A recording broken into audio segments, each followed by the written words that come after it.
The definition of guarding your heart, because you hear it a lot. Yeah. It's like cliche, gets annoying sometimes from hearing it. What is that to you? Okay, so guarding your heart really pertains to what romantic intelligence is. And so dateability is all about helping singles, often age 30 and over. We do serve people who are, in their 20s. Yeah. But singles age 30 plus, to eliminate anxiety about the dating process by learning the method of romantic intelligence. That is so needed. Romantic intelligence is basically knowing how to guard your heart at every stage of dating, knowing what to do at every stage of dating. So I've got a really great example here for the men.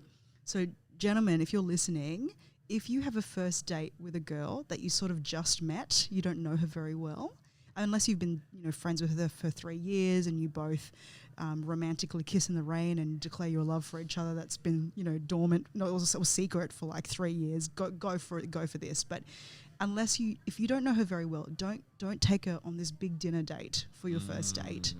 That's not guarding your heart. That's putting too much expectation on the first time you guys get to talk and to explore these new feelings that you have for each other.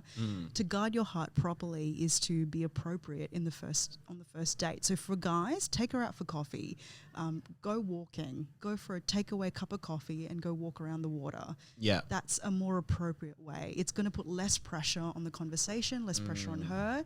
She's not going to be like, oh, I've got to be really careful around this guy because he's really into me, but I don't know how I feel yet. Yeah, that's not romantically intelligent. Do those it's not guarding your heart. Almost turn into like obligation as well? It's like if this guy's like taking you out to like some amazing yacht party and bought you all this like high class expensive stuff, you're like, oh, like it's just too much. It's too much pressure too soon. And then it's like, and then if he doesn't get what he's looking at from it, it's almost like he can become a bit jaded or bitter. Like I've poured in all this, I've done all this, I've been a gentleman, and where's the payoff? And then maybe I don't know how he then treats the next person.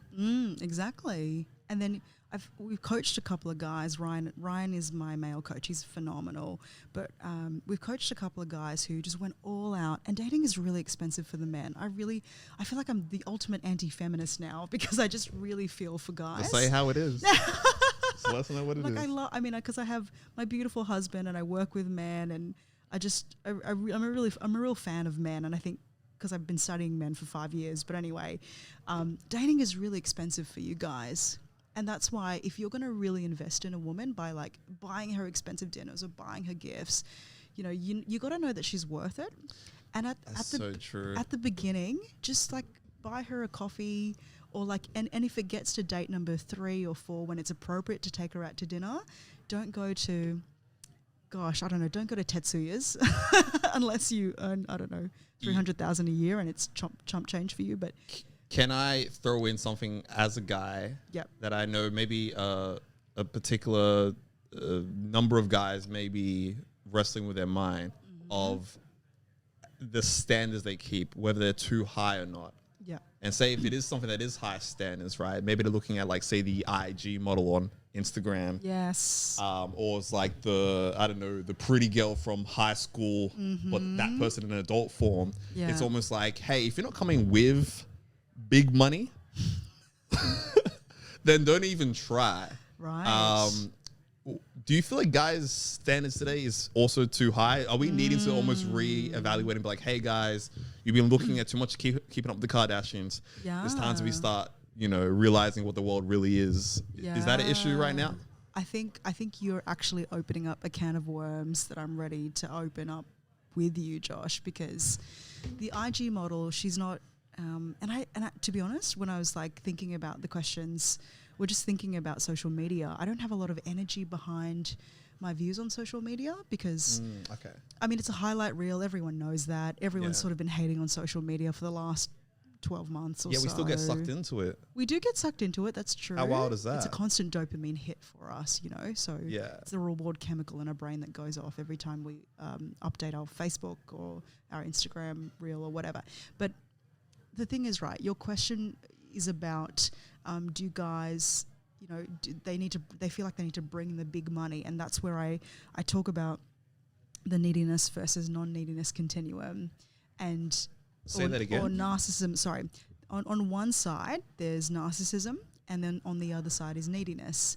So needy guys will, feel like he needs to fork out the big money to impress this beautiful girl, because he equates her with status. He equates her with higher status. Yeah.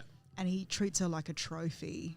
And so in our male archetypes, which we have 4 of, and we have 4 female ones, but for the men, I call him the sweetheart, where he assigns enormous value to a woman who doesn't deserve that value, and he assigns the value to her just because she's physically beautiful, because she looks great in photos. Maybe she has big boobs, big bum, I don't know. Yeah. And I think that woman is gorgeous also, but you don't know if she's emotionally safe, if she's going to support you in the relationship, if she's going to support your dreams, if you're going to get along with her and laugh at the same jokes and all those things that create intimacy, real intimacy in a relationship. So needing to impress her by forking out big money on a first date is not the way to go. And that's on the neediness side. That's on the neediness side. I'll be upfront that I've been that person. I think guys start off as that person, and then when they have that reality check of giving their all, and then someone breaks their heart, it's almost like they turn into that bad boy, or that like almost selfish. They go into narcissism then. Yeah. Yeah.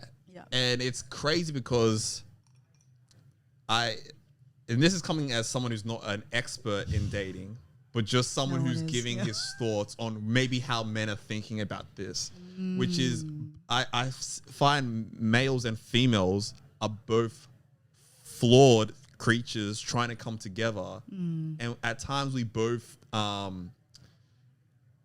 encourage the bad behavior in both genders. Wow. Okay. Like, for example, a guy who say was on the neediness spectrum gets his heart broken, and then comes over to the narcissistic spectrum. The pendulum swings right to the other end. But that same dude is getting chicks, and you're like, how the heck is he doing it? And you're like, maybe this is what they want. But I don't think that's from someone who's healthy on the female side or like male side, whichever person's on the receiving end. Yeah. I think it's almost like their own insecurities are now reinforcing our insecurity. And it's like both the negative sides of each person is reinforcing toxic dating almost. Yes.